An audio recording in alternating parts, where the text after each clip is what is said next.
حکومت قرآن اور فلسطین کے مسلمانوں پر کچھ باتیں آپ کی سماعتوں کی نظر کرنی ہیں۔ اللہ حق گوئی کی توفیق عطا فرمائے۔ سب سے پہلے آپ سے درخواست ہے ذرا نا اپنے اندر تھوڑا سا ذوق ابالا کریں۔ یہ اتنے مدم پڑ جانا جیسے کوئی کیا کہتے ہیں کہ بندے کو ہوش ہی نہ ہو کہ میں کہاں پہ بیٹھا ہوں، سمجھ رہے ہیں کہ نہیں؟ تو اس لیے ذرا توجہ کے ساتھ گفتگو سماعت کرنی ہے۔ آپ کے علم میں ہے گزشتہ دنوں سویڈن میں پولیس کی موجودگی میں قرآن مجید کی ایک بد نسل اور بد کردار عورت کی طرف سے قرآن مجید کی بے حرمتی کی گئی۔ کس کس نے ویڈیو دیکھی؟ کسی نے نہیں دیکھی؟ یہ حالات پیدا ہو چکے۔ قرآن مجید کی بے حرمتی کی گئی حکومتی سطح پہ، اور حکومت کے لوگوں نے وہاں پر پولیس بھی ان کو پرووائڈ کی۔ اب مسئلہ یہ ہے جو میں آپ کو سمجھانا چاہتا ہوں وہ سمجھو۔ ابھی آتے ہوئے میں ایک ایڈوکیٹ صاحب کو سن رہا تھا، اس نے وہ اسلام آباد بیان کر رہے تھے۔ انہوں نے بات بیان کی کنونشن کے دوران، انہوں نے کہا باہر نہیں یورپ امریکہ ادھر ادھر نہیں، پاکستان میں ہزاروں درخواستیں FIA کے پاس موجود ہیں کہ ہزاروں حرامی پاکستان میں موجود ہیں جو روزانہ کی بنیاد پر رسول اللہ کی گستاخیاں کر رہے۔ کچھ نہیں بچے گا اوپر سے لے کے نیچے تک، یہ یاد رکھنا۔ ہزاروں درخواستیں، یہ میں نہیں، ایک وکیل کہہ رہا ہے ہائی کورٹ کا، وہ کہتا ہے کہ ہزاروں درخواستیں موجود ہیں ان حرامیوں کے متعلق۔ اب دیکھو، اب ایک مسلمان ہونے کے ناطے کیا ہمارے جذبات مجروح نہیں ہوتے؟ قرآن مجید کو اگر جلایا جائے، نظر آتش کیا جائے تو دکھ نہیں ہوتا، ایک تکلیف نہیں ہوتی؟ لیکن آپ ظلم دیکھو کہ اگر کوئی آواز اٹھائے نچلی سطح پہ یا اوپر والی سطح پہ، تو یہ سب کے سب اکٹھے ہو کے یعنی کہ بیانیہ کیا دیتے ہیں اپنے لوگوں کی طرف؟ ایک طرف یہ ہے کہ نبی پاک صلی اللہ علیہ وسلم کی گستاخی ہے، ایک طرف قرآن مجید کی بے حرمتی کی جا رہی ہے، پولیس موجود ہے، قرآن مجید کو وہاں پہ جلایا جا رہا ہے۔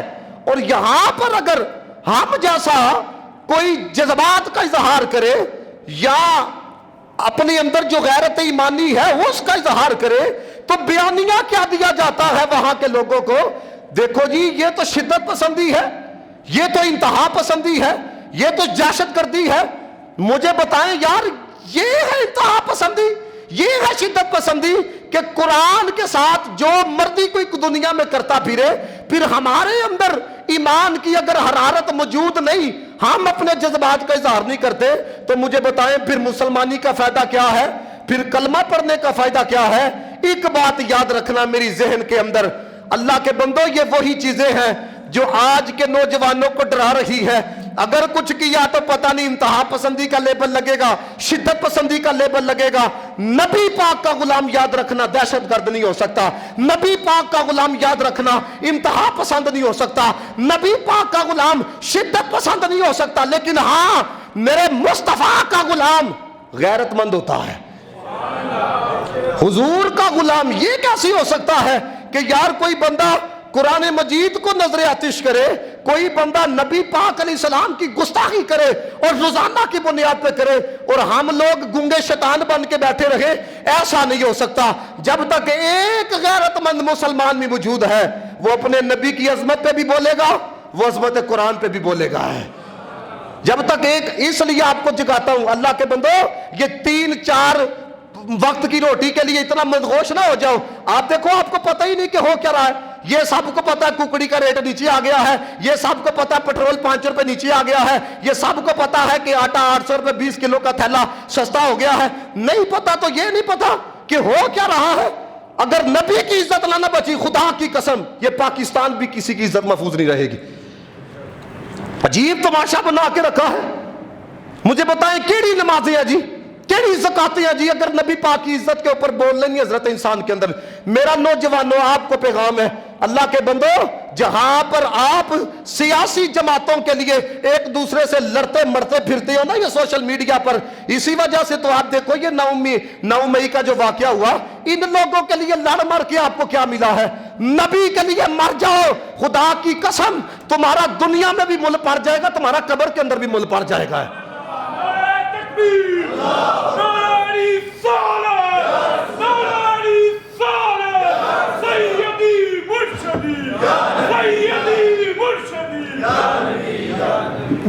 یہ بات یاد رکھنا، اگر کوئی بندہ ان حالات کے اندر بھی نبی پاک علیہ السلام کی عزت کے لیے نہیں بولتا، اس کی خطابت کا کوئی فائدہ نہیں ہے، اس کی نمازوں کا کوئی فائدہ نہیں ہے۔ حضرت مجدد الفسانی نے کہا، آپ نے فرمایا کوئی بندہ ہزاروں کی تعداد میں حضور پہ درود پڑے لیکن حضور کی عزت کی بات آئے اور بڑی نرمی کے ساتھ وہ ہضم کر جائے، یہ سارا درود پڑھنا اللہ تعالیٰ اس کی بوتھی کے اوپر مارے گا، اس وجہ سے کہ نماز 5 مرتبہ دن میں فرض ہے، روزے سال میں 1 مہینے فرض ہے، حج صاحب پہ استطاعت پہ زندگی میں 1 دفعہ فرض ہے، حضور کی عزت کے لیے بولنا ہر سانس کے ساتھ فرض ہے۔ ہر سانس ہمیں نہیں وہ خطابت چاہیے، ہمیں بھی صوفیانہ بڑی باتیں آتی ہے، ہمیں بھی حضرت والا تصوف پہ کلام کرنا آتا ہے، لیکن مجھے یہ دیکھیں، میں نے آپ سے پوچھا، مجھے وہ بات نہیں بھولتی جب پچھلے سال نبی قرآن مجید کو نظر آتش کیا گیا تو میں احتجاج میں شرکت کرنے کے لیے جب ڈربا والا چونک گیا، احباب آ رہے تھے، قافلے آ رہے تھے، تو میں یہ احمد بھائی کی دکان پہ نا پانی پینے کے لیے وہاں پہ بیٹھا، ایک نوجوان آ گیا جی باہر سے، تو آ کے نا تو کہنے لگا، میں سامنے بیٹھا تھا تو ان سے کہنے لگا، کہتا جی یہ کی گل ہے، مولویاں اتھے احتجاج شروع کیتا تھا، مولوی کٹھے ہوئے تھے، تو میرا تو خون گرم ہو گیا۔ میں نے کہا کہ تمہیں نہیں پتا کہ کیا ہوا ہے؟ ہر شے کا علم ہے، تمہیں یہ نہیں پتا کہ کیا ہوا ہے؟ کہتا جی کیا ہوا ہے؟ میں نے کہا قرآن مجید کی بے حرمتی کی گئی ہے، قرآن مجید کو جلایا گیا ہے، کیا تم نے کلمہ نہیں پڑھا؟ میں آپ سے پوچھنا چاہتا ہوں، صرف میں نے حضور کا کلمہ پڑھا ہے یا آپ نے بھی پڑھا ہے؟ صرف ہم لوگوں کا کام ہے فلسطین کے لیے بولنا؟ میرا کام ہے کہ صرف عظمت قرآن کے لیے بولنا؟ صرف ہم کا کام ہے کہ حضور کی عزت کے لیے بولنا؟ کیا آپ لوگوں نے کوئی کلمہ نہیں پڑھا؟ کوئی غیرت ایمانی موجود نہیں ہے؟ اس لیے آپ کو میں سمجھانا چاہتا ہوں، اللہ کے بندو، یہ صرف 3 وقت کی روٹی، یہ صرف 60-70 سالہ زندگی میں اتنے نہ مدغوش ہو جاؤ، تمہیں اپنے نبی کا خیال نہ رہے، تمہیں قرآن کی عظمت کا خیال نہ رہے کہ ہو کچھ کیا رہا ہے، بلکہ جہاں پر بھی رہو اپنے نبی کی عزت کے لیے بولو، جہاں پر بھی رہو قرآن کی عظمت کے لیے بولو۔ پھر ہوگا کیا؟ جب کوئی کام آنے والا نہیں نہ ہوگا، جب کوئی پوچھنے والا نہیں ہوگا، سب مصطفیٰ کو تلاش کر رہے ہوں گے، مصطفیٰ تجھ جیسے گناہگار کو ڈھونڈ رہے ہوں گے۔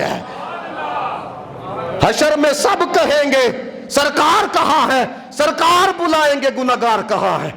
لیکن آج وقت ہے اپنی توانائیاں، اپنی کوششیں، یہ جتنا تم نے سیاسی لیڈروں کے لیے خرچ کی ہے نا، جتنا اپنی نجی محفلوں میں بیٹھ کے ان کے لیے لڑتے مرتے پھرتے ہو، ان کے لیے دلائل دیتے پھرتے ہو، اپنے نبی کی عظمت کی بات کرو، قرآن کی عظمت کی بات کرو، صحابہ کی عظمت کی بات کرو، دین کی عظمت کی بات کرو، دین مصطفیٰ کی بات کرو۔ کیا مجھے بتائیں، نہیں آج ہماری نجی محفل کے اندر یہی رولا رہ گیا؟ کسی سے ملنے چلے جاؤ، رشتہ دار سے، یہ حکومت کو ڈسکس کرنا، یہ قرآن کے بارے میں کس نے بولنا ہے؟ یہ سارے اوپر سے لے کے نیچے تک اکٹھے ہو کے مر جائیں، کوئی پرواہ نہیں ہے، لیکن نبی کی بے حرمتی برداشت نہیں ہو سکتی ہے، قرآن کی بے حرمتی برداشت نہیں ہو سکتی۔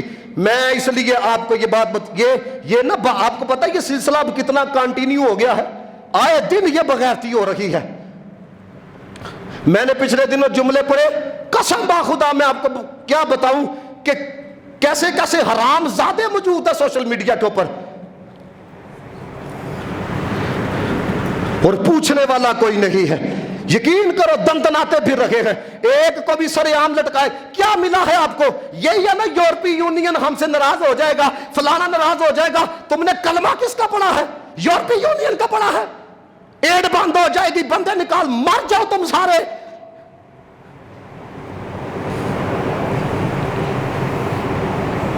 عزت رہی ہے. انصاف میں پاکستان 160ویں نمبر کے اوپر ہے. جمہوریت میں پاکستان کا کتنا نمبر ہے آپ ہی جانتے ہیں.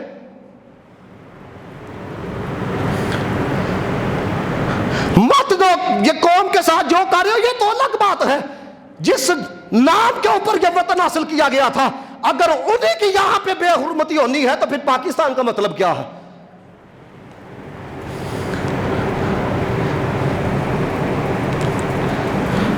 بار بار یہ کام ہو رہا ہے, ایک دفعہ نہیں. میں آپ سے کہنے لگا نوجوانوں جاگو, تمہیں نبی کا واسطہ ہے, تمہیں خدا کا واسطہ ہے, تمہیں قرآن کا واسطہ ہے.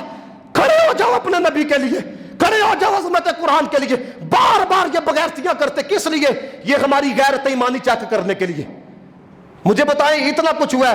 یہ ہمارے وزیر اعظم صاحب, مجھے پتا ہے پچھلے سال جب یہ وزیر اعظم تھے انہوں نے اسمبلی میں کھڑا ہو کے کہا تھا سویڈن کو, انہوں نے کہا تھا اگر اب قرآن کی بے حرمتی کی گئی پھر ہمیں نہ کہنا, ہم سے گلہ نہ کرنا کہ ہم نے کیا کیا ہے. میں نے کہا آپ تو آج پھر وزیر اعظم ہیں, ہم بڑے مؤدبانہ انداز میں آپ سے کہتے ہیں آپ نے کیا پیغام دیا ان کو؟ جنہوں نے قائد اعظم کا گھر توڑا ہے انہیں معافی کوئی نہیں, اوپر سے لے کے نیچے تک سارے یہ کہتے ہو. جنہوں نے قرآن کو جلایا ہے ان کے بارے میں لفظ کوئی نہیں. آپ سمجھو نا, آپ یہاں سے اندازہ کرو ایک مسلمان اس طرح کی کیفیت کے اندر زندگی گزارتا ہے. وہ بار بار یہ آپ کی غیرت ایمانی کو چیک, ڈر ڈر کے زندگی نہ گزارو, مرنا ہے ایک دن. امام حسین کا جملہ یہ یاد کر لو, آپ نے کہا جب یہ وجود مرنے کے لیے پیدا ہوئے ہیں کیوں نہ دین کے لیے, دین کی راہ کے اندر اس کو خرچ کر دیا جائے. ہے جب یہ وجود ہی مٹنے کے لیے ہے, کوئی کہہ سکتا ہے کہ نہیں جان. یہ بار بار کر کے, وہ پرانے زمانے میں نا وہ ہوتا تھا ڈکیٹی کرنے آتے تھے, وہ پتھر پھینکتے تھے, جب وہ دیکھتے تھے کہ کوئی رد عمل آ گیا ہے وہ فوراً وہاں سے بھاگ جاتے تھے. لیکن جب کوئی رد عمل نہیں آتا تھا وہ سارے ڈکیٹ گھر میں جاتے تھے, عزتیں بھی لوٹتے تھے, مال بھی لوٹتے تھے. آج یہی معاملہ ہے. آج حضرت والا وہ بار بار چیک کرتے ہیں غیرت ایمانی ہے کہ نہیں. یہ بالکل بار بار کر کے ہمیشہ نکلے تو صرف ٹی ایل پی والے نکلے. کیوں جی؟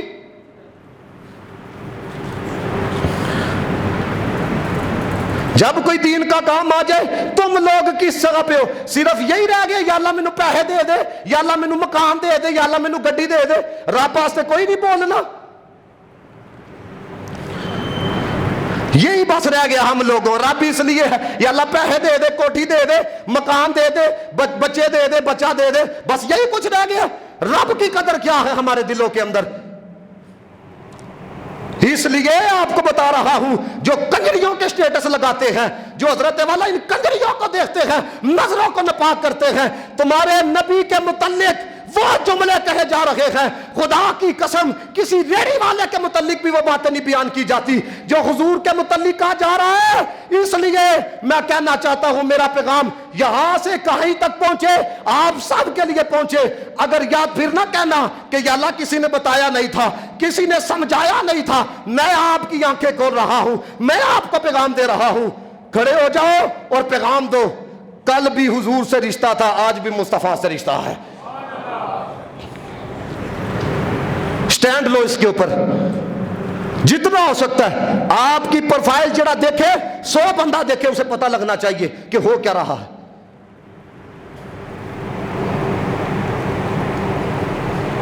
آپ کے شعر دیکھ کے نہیں پتہ لگتا یہ کیڑی عشق مشوقی میں بڑا ہوا ہے, تو بھائی تمہارا سٹیٹس دیکھ کے یہ بھی پتہ لگنا چاہیے. تجھے فلسطین کی بھی خبر ہونی چاہیے کہ رفح بارڈر کے اوپر ان بغیرتوں نے پھر حملہ کر دیا ہے.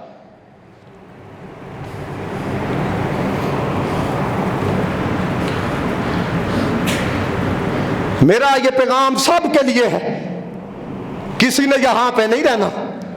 سدا بادشاہی میرے اللہ کی ہے, یہاں ہم چند سالوں کے لیے آئے ہیں. دیکھو آپ اگر کوئی نہ بولے گا تمہاری قبروں پہ کسی نے فاتحہ پڑھنے نہیں آنا, تمہیں اچھے لفظوں کے اندر کوئی یاد نہیں کرے گا. آج بھی سلطان ٹیپو کو اچھے لفظوں میں یاد کیا جاتا ہے, آج بھی سلطان محمود غزنوی کو اچھے لفظوں میں یاد کیا جاتا ہے, آج بھی صلاح الدین ایوبی کو اچھے لفظوں میں یاد کیا جاتا ہے, آج بھی نور الدین زنگی کو اچھے لفظوں میں یاد کیا جاتا ہے. یہ نہیں کہ صرف بادشاہ تھے اس لیے لڑے گئے تو مصطفیٰ کے دین کے لیے لڑے گئے. اگر ان کا نام باقی رہ سکتا ہے اللہ تعالیٰ تمہیں بھی انعام دے گا. یہ اس لیے یہ جو آپ لوگ ہو نا، آپ لوگ بالکل ٹھنڈے پڑے ہوئے ہو اور آپ لوگوں کو بالکل کسی چیز کا احساس نہیں. بس فلانا ہی بولے، فلانا ہی کرے، میرا گھر محفوظ رہے، میرا گھر بچا رہے. بھائی کیا گھر بچا رہے؟ میں آپ کو اس ایڈوکیٹ کا بیان اب میں نہیں یہاں پہ لگا کے سنا سکتا. اس نے کہا پشاور کے اندر لڑکا پکڑا گیا ہے، اس کے دادے نے قرآن کی تفسیر لکھی تھی پشتوں میں، اور اس کا پوترا نبی کی گستاخی کر رہا ہے. اندازہ کرو کہ ہو کیا رہا ہے، کیسی لعنتوں کا توق گلوں میں پہنا دیا گیا ہے کہ دادے نے قرآن کی تفسیر لکھی ہے، اور ادھر حالات کیا ہے کہ یہی حالات ہے، گھر گھر کے یہ حالات ہے. ان کو باہر بھیجتے ہو نا، میں 10 ملک پھرا ہوں، آپ کو کیا بتاؤں کہ ان کے حالات کیا ہے. کوئی نشے پہ لگا ہے، کوئی یا اس نشے پہ لگا ہے، کوئی لڑکی کی باہوں میں باہیں ڈال کے پھر رہا ہے. تمہیں بھیجا تھا تمہارے باپ نے خون پسینہ کر کے، جاؤ جا کے پڑھ کے آؤ. کوئی بندہ پاکستان کے لیے، ادھر کوئی نشے پہ لگا ہے، کوئی لڑکی پیچھے لگا ہے، کوئی پاسپورٹ کے پیچھے اپنے ایمان کو بیچ رہا ہے. یہ تو تماش بھی نہیں ہے. اس لیے اقبال نے کہا تھا وضع میں تم ہو نصارا، تمدن میں ہنود، ایسے ہوتے ہیں مسلمان. کوئی گناہ نہ کیا کرو، پاکستان کی عزت نہیں ہے.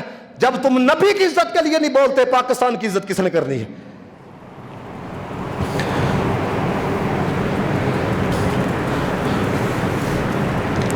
اور میرا یہ جو لوگ ہیں، یہ جو قرآن مجید کی بے حرمتی کرتے ہیں، خدا کی قسم ان کے پاس قرآن کا جواب کوئی نہیں. بات دلیل سے ہوتی ہے، ایسا ہے کہ نہیں؟ قرآن مجید کا 1500 سال سے ان لوگوں کو چیلنج ہے. اللہ کہتا ہے فَإِن لَمْ تَفْعَلُوا وَلَمْ تَفْعَلُوا، اور اس کی پچھلی آیت میں کہا وَإِن كُنتُمْ فِي رَيْبٍ مِّمَّا نَزَّلْنَا عَلَىٰ عَبْدِنَا فَأْتُوا بِسُورَةٍ مِّن مِّثْلِهِ. ہے تمہارے میں اتنی ہمت، کرو قرآن کا چیلنج قبول. اللہ کہتا ہے قُلْ لَا إِنِ اجْتَمَعَتِ الْإِنسُ وَالْجِنُّ عَلَىٰ أَن يَأْتُوا بِمِثْلِ هَٰذَا الْقُرْآنِ.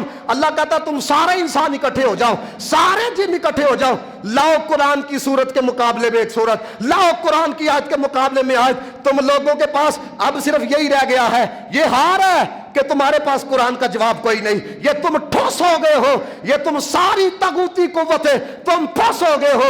میرے امام نے کہا تیرے سامنے یوں دبے لچے فصحاء عرب کے بڑے بڑے، کوئی جانے منہ میں زبان نہیں بلکہ جسم میں جان نہیں.